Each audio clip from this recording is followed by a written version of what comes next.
Hey guys, Derry here and welcome back to Factorio. Now, to start with, I want to show you guys something that I have actually achieved and accomplished and, done successfully.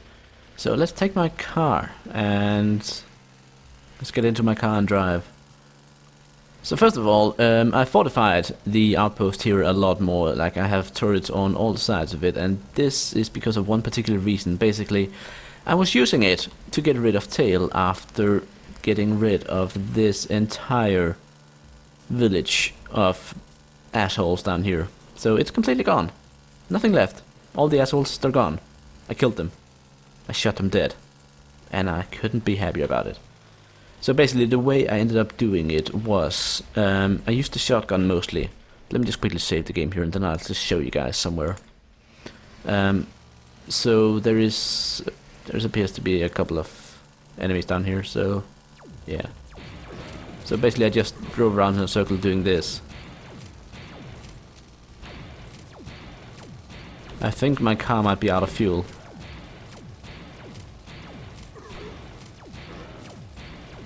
So yeah, basically that's what I did. So just drive around with the shotgun in a circle. Yeah, my car seems to be pretty much out of fuel because it's...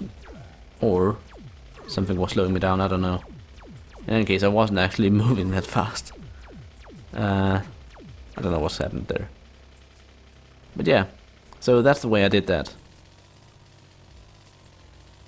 I don't know if there's been an update which makes the cars go slower over things or whatnot, but I might just have a look. Let's see. First of all, let's get out on some alien technology here, and then I'm gonna grab all of these because, well, they're my reward. So let's have a look here. The car still has fuel in it, no worries there. It is a bit damaged. Let's just quickly get rid of that. And alright, so we can drive again, but I don't know why it was so slow. Maybe it just slows down whenever you take sufficient damage. I don't know. But yeah, basically just shotgunning these guys, in a circle. My frame rate does drop to 30. That's a bit concerning. I think that's the slowdown really. My frame rate dropping completely. So everything's running slow motion now because my frame rate is killed. I think the game speed is actually tied to the frame rate, and normally I have no trouble keeping it 200 plus, but right now 30. That's interesting. These trees around, they are actually providing a bit of a trouble. And the frame rate doesn't help at all. Like, I hope you guys enjoy the slow motion here. It's a very epic fight. Everything goes in slow motion. What if... can we use the... or are we just hitting ourselves? Oh, there we go. Something happened there.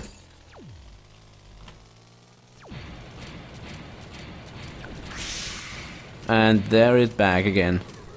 What is going on with this game? That's very, very odd. Developers, what's going on? Why is my game at 30 frames? I have a powerful computer. This should not be happening. This should not be happening.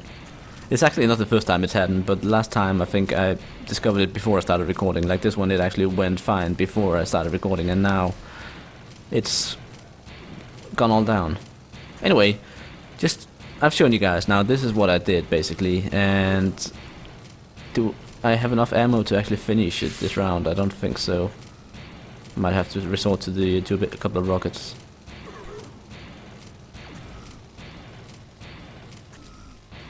We'll see. Yes, there is something going on at least. That's just killing my frames, and I don't know what it is. I really don't. But at least the slow motion does actually make it kind of easy to, not fuck up too much of these guys. And yeah, the shotgun actually does a lot of damage to their hives as well. Like, it's really good in that way. The range is decent. And I'm getting a bit of spread, so I'm actually hitting a couple of them. Let me just quickly see. I think I might need to just quickly gather the tail a bit. Alright, I stopped shooting. Or my laser stopped shooting, and now the frame rate's back. And now it's gone.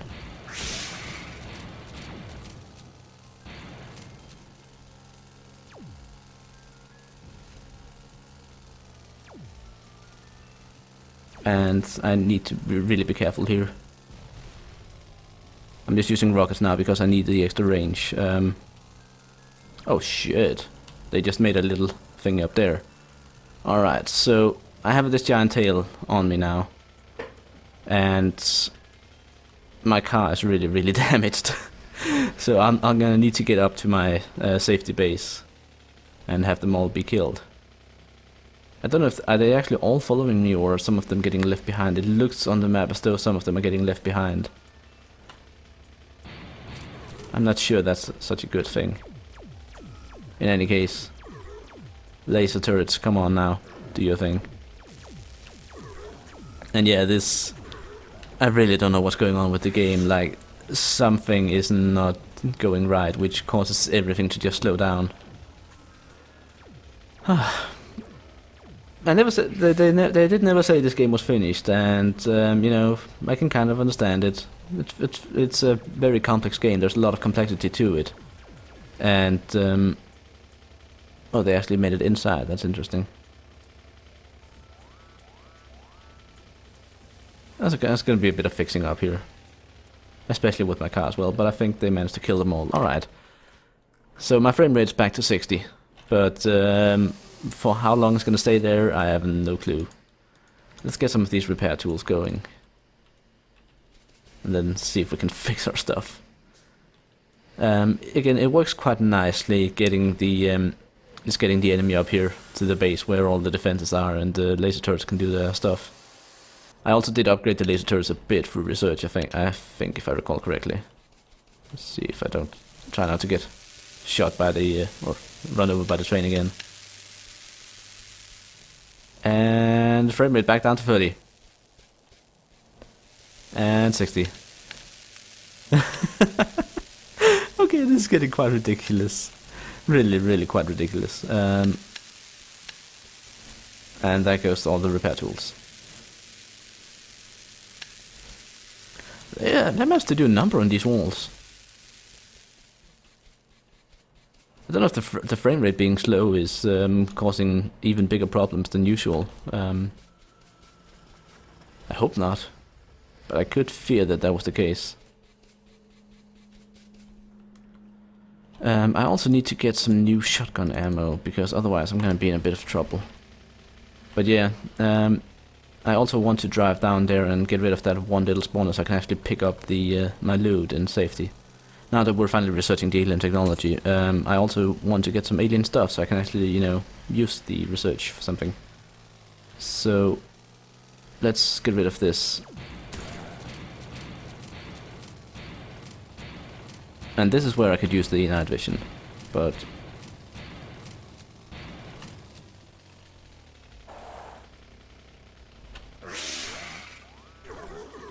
just shoot some fire out my ass here. And there we are. Alright, so I can get out of the car, zoom in a bit, and just hold down F, I guess. See if I can pick up this stuff. Like, this is a really big deposit of metals and such that they were guarding. So, not bad at all. But yeah, I don't know why, but I'm having a bit of trouble actually navigating to pick up this stuff right now. It's quite interesting. The frame rate's back up to 60 again, but other than... so that shouldn't be the explanation, but yeah, I don't know. There we go. Pick those up from the car. And yeah, let's get back up to safety. So basically, I have a way to get rid of these camps now. I don't know if it'll work if the camps contain any worms. I haven't tried that yet. I haven't actually found any worms since the first couple that we killed. I could imagine they would need rockets and other stuff. But we'll see. So get out of car, fix it up again. I want a tank. They did mention at one point that they were planning to include tanks. Oh, bloody hell. I just nearly got myself run over there. There was a developer blog for the game which mentioned that they were going to develop tanks and put them in, so they were looking at some graphics and such that would fit with the game's theme. And also the new character models and such that are coming. But yeah, so labs working hardly working on getting, you know, all the alien technology that I could ever want, or at least the knowledge about alien technology. So that's going nicely. I also do want to. Oh, I actually have the logistics thing. I can request items to be delivered to me now. That's nice. Now I turned off this factory up here in order to build up some of these red circuits, because I wasn't getting any of the red ones. And the reason I want the red ones is that they're actually needed for the roboports, along with steel plates. So with this I should be able to make a new roboport, and then we can, you know, slowly start expanding them so that our entire base is covered with the logistics network, and we can actually have robots delivering stuff wherever we want to.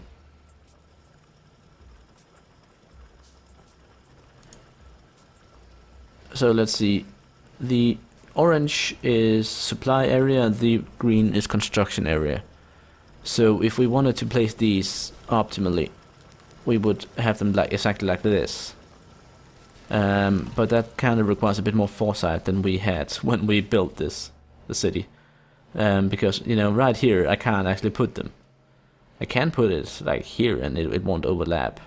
Or rather there's no overlap as such, and they are connected. So that would not be a bad spot to put it in. There we are. So they're connected, and a larger area of my base is now supplied. So I am being attacked, although I don't think it's that serious. Just quickly have a look. Nope, these guys can handle it.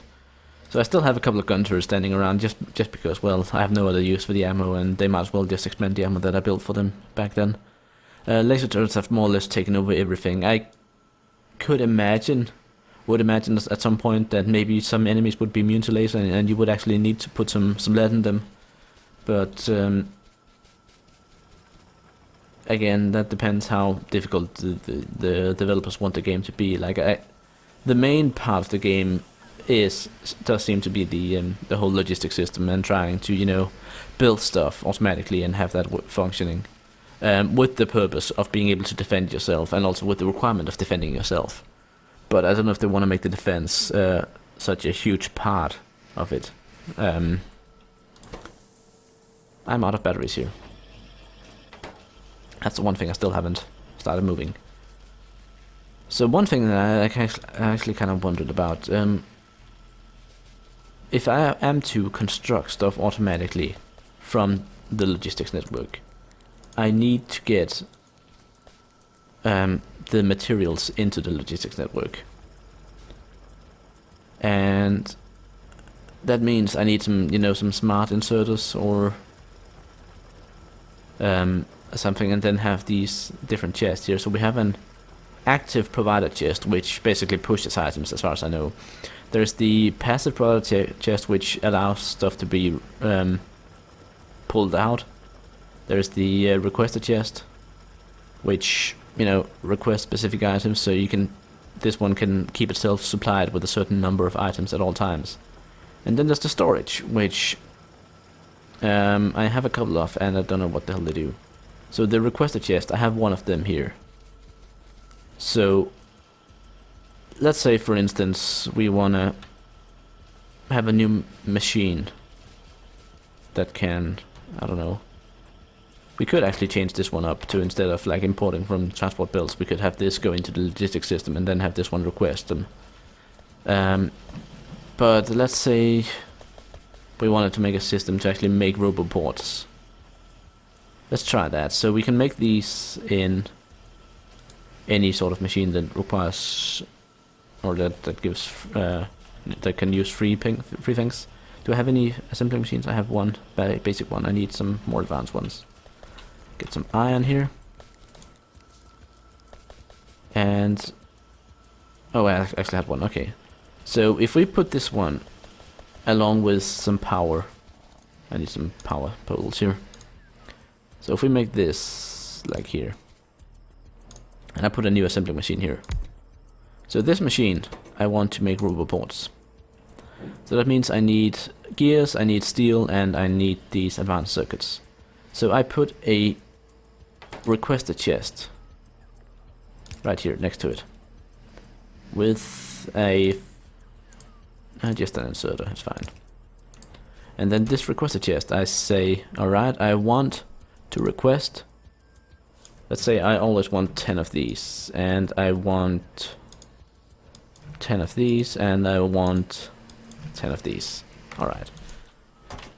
So now I need to add these items to the logistics network, and that means I need some passive provider chests or some active provider chests. Either or. So as you can see right now, we're outside the logistics network with where we have the steel and the stuff. So what I'm thinking right now is if I can craft another one of these manually first, so we can expand the influence area to cover where we have all these rather high-tech materials. Yeah, let's just do that. That means I need to craft 4 more of these red ones, but that shouldn't take too long. It'll take a bit of time, but not too long, hopefully. And in the meantime, I can walk around and watch my frame rate jump between 30 and 60, even though I'm fairly certain I don't have VSync on. I do have VSync on. Alright, VSync is now off, so hopefully in future that should not be a problem. I think that was actually added in a recent patch, because I don't recall ever turning it on, but yeah. So VSync is now off, luckily, so we don't have to worry about that. That's good. So hopefully in future episodes I won't have the slowdowns. Again, VSync, it's such a clumsy technology, it really, really is. And I am really looking forward to NVIDIA's G-Sync becoming, you know, the standard, or for that matter, the DisplayPort thing, version of it. So if I put this thing here, I'll cover basically everything that I have. But if I can move it up here and it'll actually not overlap, then I have more coverage. Yeah, I think this is going to be a good spot to put it in. Right here. And some power. The power lines over here are just such a mess. Such a massive mess. But yeah, alright. So, robots, repair packs, all that good stuff. Alright, so passive provider chests. What we need red circuits and other stuff to be put into these. So let's say, okay, we want, if there is, you know, any red circuits down here. I should really have a bunch of these ready at all times.